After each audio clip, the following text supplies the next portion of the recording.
بسم اللہ الرحمن الرحیم۔ السلام علیکم۔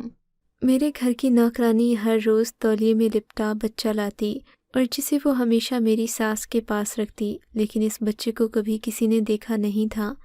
میں حیران تھی کہ بچہ روتا کیوں نہیں۔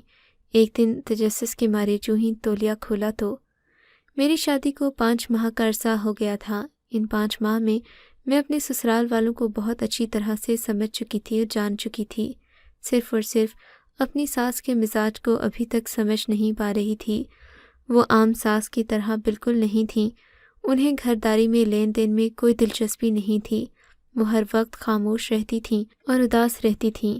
میں پریشان ہوتی کہ آخر ایسا کیوں ہے۔ میں نے بہت بار ان سے بات کرنے کی کوشش کی، مگر انہوں نے میری بات کا کوئی خاطر خواہ جواب نہیں دیا۔ شادی کے کچھ عرصے کے بعد میں نے ایک بات اور بھی اس گھر میں دیکھی کہ کام والی نوکرانی گلابی کمبل میں ایک بچہ لپیٹ کر ہمارے گھر آتی اور اس بچے کو میری ساس کو پکڑا دیتی۔ مجھے بتایا گیا کہ یہ خاندانی نوکرانی ہے۔ میری ساس جو ہر وقت اپنے آپ میں مگن رہتی، کسی سے بات چیت نہ کرتی، لیکن جیسے ہی نوکرانی بچہ پکڑاتی میری ساس بہت خوش ہو جاتی اور کمرے میں بند ہو کر گھنٹوں اس بچے کے ساتھ وقت گزار دیتی۔ بہت دنوں تک میں یہ سب دیکھتی رہی۔ میں نے محسوس کیا کہ بچے کے جانے کے بعد میری ساس کا رویہ یکسر بدل جاتا تھا۔ وہ بالکل خاموش ہو جاتی اور اگلی صبح بچے کے آنے کے بعد وہ بالکل نارمل طریقے سے رہتی۔ مجھے اندر ہی اندر یہ بات بہت کھلتی کہ اگر کمبل میں بچہ ہے تو یہ روتا کیوں نہیں، اور نہ ہی سارا دن کوئی آواز آتی تھی۔ ننھا سا بچہ تھا تو بہت زیادہ روتا ہے، ماں کو تنگ کرتا ہے، لیکن یہ کیسا بچہ ہے جس کے حلق سے کبھی کوئی آواز نکلی ہی نہیں۔ میں نے بہت بار پتہ لگانے کی کوشش کی کہ دیکھو یہ بچہ کیسا ہے، مگر سب بے سود رہا۔ میں نہ دیکھ سکی کہ کمبل میں بچے کو اس طرح لپیٹ کر لاتی کہ کہیں سے بھی وہ بچہ دیکھا ہی نہیں جاتا تھا۔ میں نے دل میں مکمل ارادہ کر لیا کہ اب تو جان کر رہوں گی کہ آخر یہ بچہ روتا کیوں نہیں، اور میری ساس اس کے ساتھ بہت محبت اور شفقت سے کیوں پیش آتی تھی، جبکہ میری ساس کے پوتے پوتیاں اور 3 بیٹے جوان گبرو تھے، مگر پھر بھی وہ نوکرانی کے بچے کو اتنی محبت دیتی تھیں کہ یہ بات میری سمجھ سے باہر تھی۔ میں اپنی ساس کے کمرے میں گئی، ان سے حال چال پوچھا اور ان کے پاس بیٹھی، لیکن انہوں نے میرے ساتھ زیادہ گفتگو نہیں کی، بس ہوں ہاں میں سر ہلایا۔ میں نے ان سے پوچھا، ساسو ماں، نوکرانی جو بچہ لے کر آتی ہے اسے آپ میرے پاس بھی لے آیا کریں، میں بھی اپنے کمرے میں اکیلی ہوتی ہوں، میرا بھی دل بہل جائے گا۔ میں نے بہت لجاجت بھرے لہجے میں اپنی ساس کو کہا، جس کو سن کر پہلے تو میری ساس خاموش ہو گئیں اور پھر سرد لہجے میں 2 منٹ بعد کہنے لگیں، تم کیوں کسی نوکرانی کا بچہ اٹھاؤ گی؟ خدا تمہیں اپنے بچوں سے نوازے گا، ان کو اٹھانا اور بہلانا، دوبارہ یہ بات مت کرنا، اور اس بچے کو اٹھانا تو میری مجبوری ہے، تمہاری نہیں۔ یہ کہہ کر انہوں نے مجھے چپ کروا دیا۔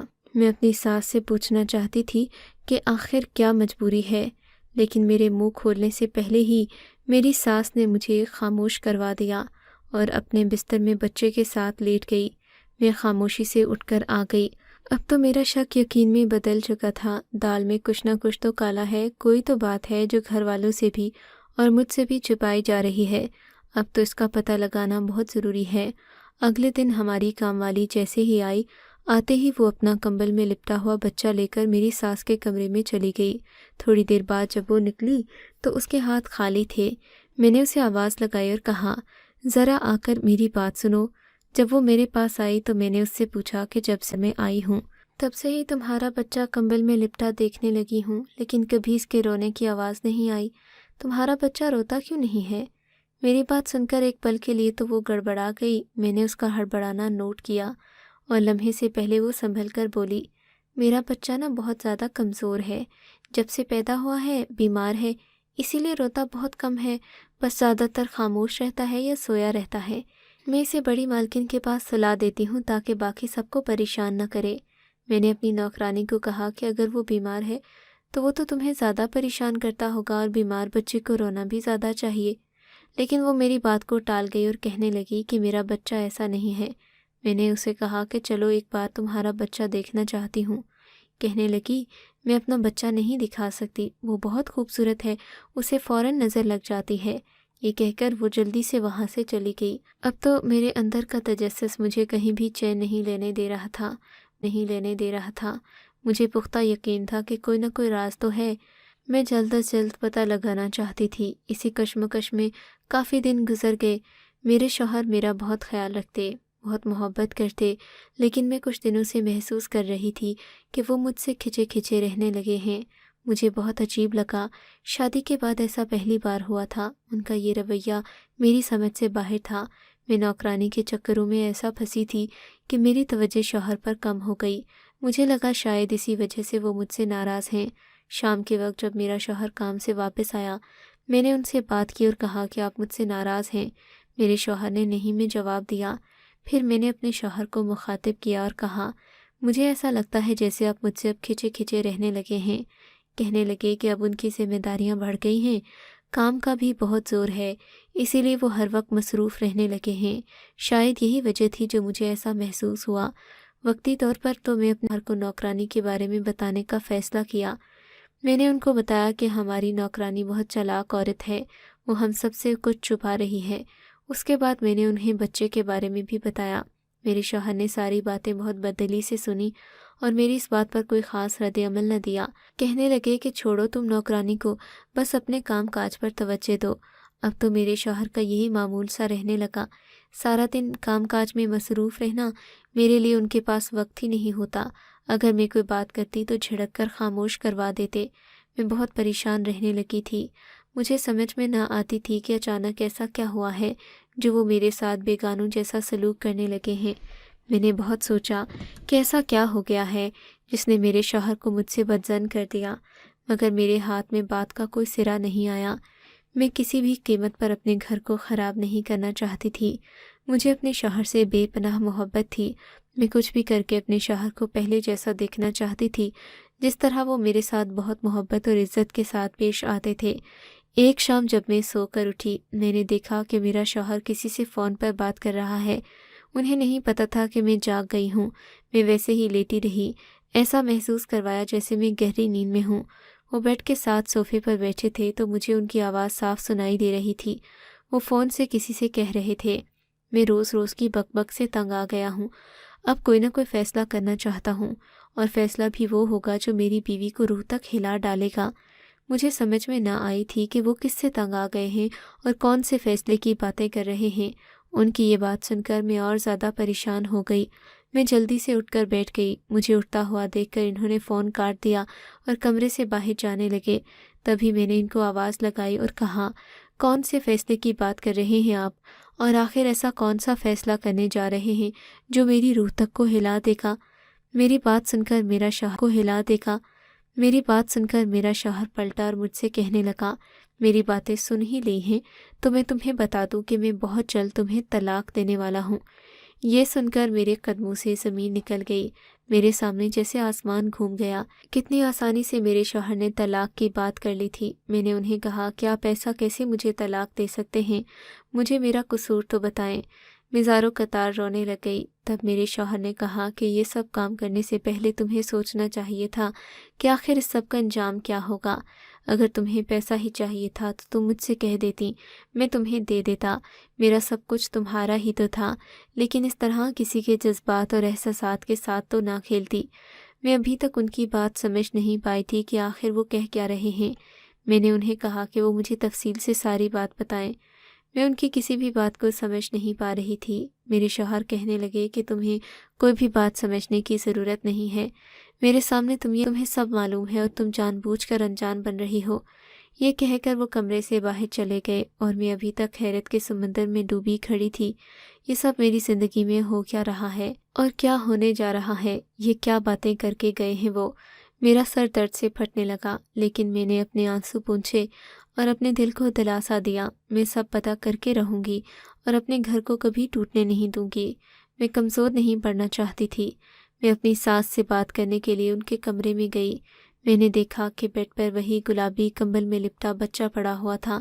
میری ساس کمرے میں نہیں تھی۔ کمرے سے ملحقہ غسل خانے سے پانی گرنے کی آواز آ رہی تھی۔ اس کا مطلب تھا کہ وہ نہا رہی تھیں۔ میں نے آگے بڑھ کر اس بچے کو دیکھنا چاہا۔ کیا وہ واقعی بہت خوبصورت ہے کہ اس کی ماں ہر وقت اس کو چھپا کر رکھتی ہے؟ میں بیڈ کے قریب پہنچی ہی تھی کہ تبھی وہاں نوکرانی آ گئی۔ اس نے جھٹ پٹ سے کمبل اٹھا کر اسے اپنی آغوش میں چھپا لیا اور مجھ سے کہنے لگی،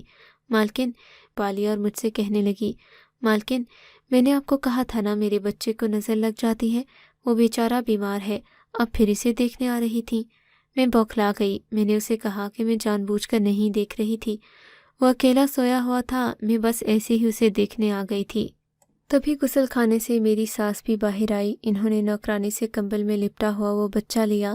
ہم دونوں کو کہا کہ ہم جا کر اپنا کام کاج کریں۔ میں نے انہیں کہا کہ میں ان سے بہت ضروری بات کرنے آئی ہوں۔ وہ کہنے لگیں کہ ابھی وہ آرام کرنے لگی ہیں، میں بعد میں آؤں۔ میں نے کہا کہ نہیں، میں ابھی بات کر کے جاؤں گی، میری زندگی کا سوال ہے۔ نوکرانی وہاں سے چلی گئی تو میں نے اپنی ساس کو کہا کہ میرا شوہر مجھے طلاق دینے کی باتیں کر رہا ہے اور نہ ہی مجھے کچھ بتا رہا ہے کہ آخر وہ اس طرح کی باتیں کیوں کرتا ہے۔ آپ میری مدد کریں اور سمجھائیں کہ وہ میرے ساتھ اس طرح نہ کرے۔ آخر بتائیں تو صحیح کہ میرا قصور کیا ہے۔ میری ساس نے میری تمام باتیں سنی اور کہنے لگیں کہ تم پریشان نہ ہو، کہ یہ بات سن کر مجھے کچھ حد تک تسلی ہو گئی۔ اس کے بعد انہوں نے کہا کہ تم جا سکتی ہو، میرے بیٹے کے سونے کا وقت ہو گیا ہے۔ میرا بیٹا لفظ سنتے ہی میرے کان کھڑے ہو گئے۔ کوئی نوکرانی کے بیٹے کو اپنا بیٹا کیوں کہے گا؟ میں ان سے پوچھنا چاہتی تھی کہ آپ کا بیٹا کیسے ہے، لیکن اس وقت میں چپ چاپ چلی آئی۔ اب میں ہر وقت تاک میں رہتی کس وقت وہ کمبل میں لپٹا بچہ اکیلے میں جا کر دیکھوں۔ کچھ دنوں بعد مجھے موقع مل گیا۔ میری ساس بچے کو سلا کر کچن میں آئی۔ میں نے جلدی سے جا کر جیسے ہی بچے کے منہ سے کمبل ہٹایا تو کمبل کے اندر چیز کو دیکھ کر میں حیران پریشان رہ گئی۔ کمبل کے اندر کوئی بچہ نہیں تھا، بلکہ پلاسٹک کی ہڈیاں تھیں اور ان کو جوڑ کر ایک بچے کے سانچے میں ڈھالا گیا تھا۔ اس کے ساتھ ہی فیڈر بھی پڑا تھا۔ یہ منظر دیکھ کر میں دہل گئی۔ میرے قدموں تلے سے زمین نکل گئی کہ آخر یہ سب کیا ہو رہا ہے۔ میں دوبارہ ایسے ہی اس کے منہ پر کمبل اڑھا کر جلدی سے اپنے کمرے میں آ گئی۔ میرے تمام شکوک و شبہات یقین میں بدل گئے تھے۔ مجھے یقین ہو گیا تھا کہ نوکرانی کوئی نہ کوئی کھیل کھیل رہی ہے۔ اب مجھے تمام سچائی کا پتہ لگانا تھا۔ میں نے نوکرانی کو اپنے کمرے میں بلایا اور اس سے کہا کہ مجھے تمہاری اصلیت کا پتہ چل گیا ہے۔ اس کمبل میں کوئی تو بچہ ہے ہی نہیں جس کے بارے میں تم مجھ سے اتنے جھوٹ بولتی تھی۔ اس میں تو ہڈیاں ہیں اور وہ بھی نکلی۔ اب تو مجھے ساری سچائی بتاؤ کہ تم یہ ہڈیاں کیوں میری ساس کو لا کر دیتی ہو، جسے وہ اپنا بچہ سمجھتی ہے۔ میری تمام باتیں سن کر ایک منٹ کے لیے نوکرانی پریشان ہو گئی۔ کہنے لگی، آپ کیا باتیں کر رہی ہو؟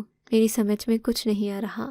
میں نے اس سے کہا کہ میرے سامنے اس طرح کا ناٹک مت کرو، میں تمہاری اصلیت جانتی ہوں، اب مجھے تم سے سچ بتاؤ گی۔ میری بات سننے کے بعد نوکرانی ہنسنے لگی اور کہنے لگی، مالکن، جب آپ کو پتہ چل ہی گیا ہے تو میں آپ کو سچائی بتا دیتی ہوں۔ میں اس خاندان کی بہت پرانی نوکرانی ہوں، سب کو مجھ پر بے انتہا یقین ہے۔ آپ کو میری اصلیت کا پتہ بھی لگ گیا ہے تو آپ میرا کچھ نہیں بگاڑ سکتی، کیونکہ میں اب بہت جلد آپ کو اس گھر سے نکلوانے لگی ہوں۔ آپ کی جو ساس ہے وہ نفسیاتی مریضہ ہے، اس بات کا مجھے پتہ لگ گیا ہے اور میں نے اس بات کا بھرپور فائدہ اٹھایا ہے۔ آپ کا دیور 10 سال کی عمر میں فوت ہو گیا تھا، وہ تمام بھائیوں میں سے چھوٹا تھا۔ آپ کی ساس کو وہ بہت پیارا تھا، آپ کی ساس اس سے بے انتہا محبت کرتی تھی اور اس کے جانے کے غم نے انہیں نفسیاتی بنا دیا۔ باقی بیٹوں نے کبھی ان پر توجہ نہیں دی، سب کو یہی لگتا تھا کہ ان کی ماں خاموش طبیعت کی مالک ہیں، لیکن دراصل وہ نفسیاتی مریضہ بن چکی ہیں جو ہمہ وقت صرف اور صرف اپنے بیٹے کی یادوں میں گم رہتی ہیں۔ مجھے اس بات کا پتہ لگا تو میں نے اس کے قریب جانا شروع کر دیا۔ میں نے ان سے کہا کہ میں تمہارے بیٹے کو واپس لا سکتی ہوں۔ وہ بہت خوش ہو گئی۔ میں نے انہیں یہ لالچ دیا کہ میں قبرستان سے تمہارے بیٹے کی ہڈیاں نکال کر ان کو ایک گلابی کمبل میں لپیٹ کر لاؤں گی اور تم ان کو سارا دن اپنے پاس رکھنا، شام کو جاتے وقت میں ان کو واپس لے گی۔ نفسیاتی مریضہ بولی کہ تم مجھ سے جو چاہے لے لو، لیکن میرا بیٹا مجھے واپس لوٹا دو۔ میں نے اس سے کہا کہ تم اپنے خاندانی زیورات، پیسہ وغیرہ مجھے دیتی رہا کرو، میں تمہیں تمہارا بیٹا لا کر دوں گی۔ وہ خوش ہو گئی۔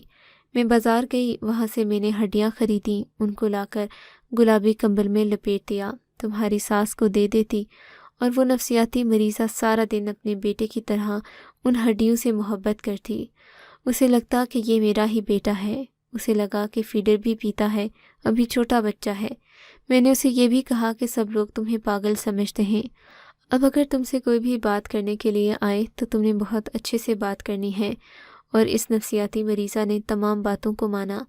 گھر میں کسی کو بھی مجھ پر شک نہیں تھا۔ میں نے انہیں بتایا ہوا تھا کہ یہ میرا بیٹا ہے، لیکن تمہاری شادی کے بعد تم نے مجھ پر شک کرنا شروع کر دیا۔